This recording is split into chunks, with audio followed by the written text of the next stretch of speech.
बनना जी।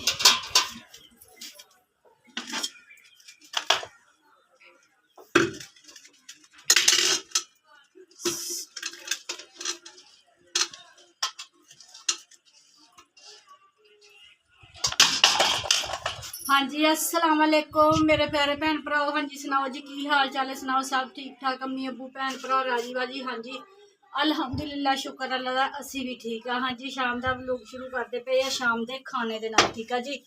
जिस तरह के कल वाले व्लॉग च मैं दसिया सी बिस्मिल्लाहिर्रहमानिर्रहीम भी कल भी पेंट वगैरह किया घर, परसों भी किया ते बहुत ज़्यादा थकावट हो गई सी। 2 दिन फिर बच्चों ने हांडी हुंडी बनाई है ते मैं व्लॉग नहीं बना सकी, ठीक है जी।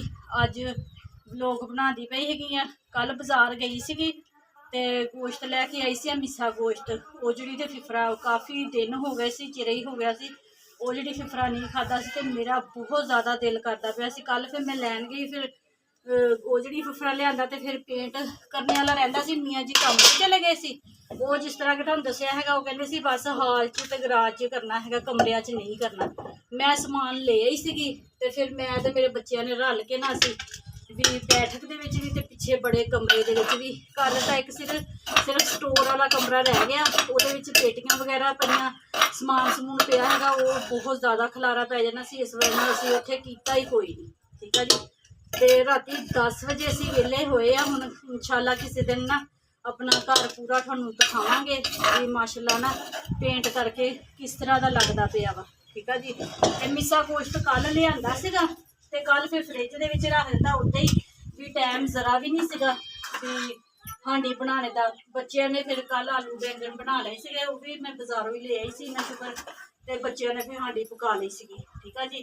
ते हुण फिर मैं सुबह की मशीन डाई हुई सीगी ते मशीन डालिया फिर कुछ तबीयत खराब हो गई, पता नहीं की गल। एक बांह च ते लत्त च इन्नी कुछ शदीद दर्द हुई है ना भी कोई हिसाब नहीं।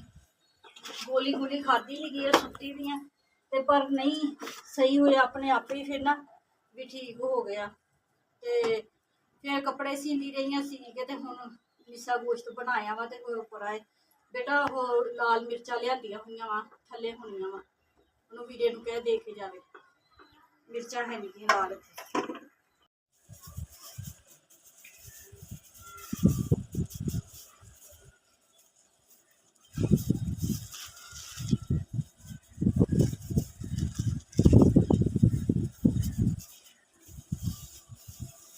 मिर्च वाला छापर ना बाहर में सिरते अच्छा है कि आगू को लंच लाएगा कहाँ से बनी। हाँ जी मेरे भैन भरा मिर्च मसाला मेरे भैन भरावां नूं पता ही हैगा वा। 3 चमचियां हुंदियां साडियां मिर्चां दियां ते 3 ही हुंदियां वा नमक दियां ते 1 चमची या हाफ चमची साडी हुंदी है जी हल्दी दी, ठीक है जी। ते मेरे भैन भरावो वो जी फिफरा बना लिया सी, बना के ना इन्हों मैं ना तकरीबन 10 मिनट वास्ते नमक ते हल्दी लगा के अच्छे तरीके ना मसल के रख दिता सीगा, ठीक है जी। रखन तो बाद दोबारा फिर मैं ना आ छानना नहीं है जो चावलों वाला छानना होंगे ये पा के अच्छे तरीके दे नाल धोया भी जो नमक दे विच आटा हैगा वा ना वो निकल जाए, ठीक है जी। वो निकल गया अच्छे तरीके नाल धो लिया, धो के ते फिर मैं दोबारा ना देसकी दे विच पा के इन्होंने पकाया, यानी कि उबाला दवाया। उबाला दवाने दे नाल ना जिहड़ी हमक मुश्क तशक हुंदा वा ना पाया बाती गई वो ना निकल जाती है इस वजह ना, ठीक है जी। ते धो के उबाल के फिर दोबारा धोता अच्छे तरीके नाल छानने दे विच पा के धो के ते दोबारा हुण मैं पाया हैगा वा विच कुकर दे भी हुण कोई स्मैल वगैरह नहीं आती। बच्चे कहते ना वो जी भी स्मैल आती हैगी आ, ठीक है जी। तो बस उबाल लिया करो, उबाल के फिर बनाया करो, फिर जरा भी कोई स्मैल वगैरह नहीं आती हैगी, ठीक है जी। बिस्मिल्लाहिर्रहमानिर्रहीम ये भी उबालिया सीगा, उबाल के फिर धोता, धोने के नाल ना ठंडे पानी टूटी के नाल धोता वा ते वो जरा वो जी ना मटोटर हो जाती तो असी 15 मिनट की सीटी लगानी हैगी, ठीक है जी। वैसे तो 10 मिनट की सीटी लगावो तो मिस्सा गोश्त गल जाता है वा ते असी दोबारा धोया वा ना तो मटोटर हो जाता वा, तो इस वजह असी ना 15 मिनट की सीटी लगानी हैगी। 15 मिनटा बाद फिर खोल के देखते भी अल्लाह खैर करे साडा मिस्सा गोश्त गल जाना है तो फिर भुनी ला दे। हाँ जी मेरे भैन भरा देखो माशाल्लाह पानी साडा खुश्क हो गया वा। सीटी लगाती सी 15 मिनट दी, ठीक है जी। फिर मैं खोलिया 15 मिनटा बाद मैनू कुछ कसर लगी सी, ठीक है जी। तो मैं फिर थोड़ा जिहा विच पानी पा के ना दोबारा 6-7 मिनट की सीटी दोबारा लगाती सी। तो हुण अल्लाह करे साडा ना मिसा गोश्त गया वा गल। तो हुण पा लईए घेर। हाँ जी 2 चमचे भर के पा लए हैगे आ, ठीक है जी। तो अच्छे तरीके दे नाल हुण ना असीं इन्हां नूं भुन्नना हैगा वा। थोड़ा जिहा घेर होर पा लईए। हाँ जी भुनदे आ तकरीबन 7-8 मिनट ना भुनना वा अच्छे तरीके दे नाल ना घेर दे विच भुन के। ते फिर हल्का जिहा विच पानी पांदे जेह्ड़ी रात दी रोटी साडी लग जाए।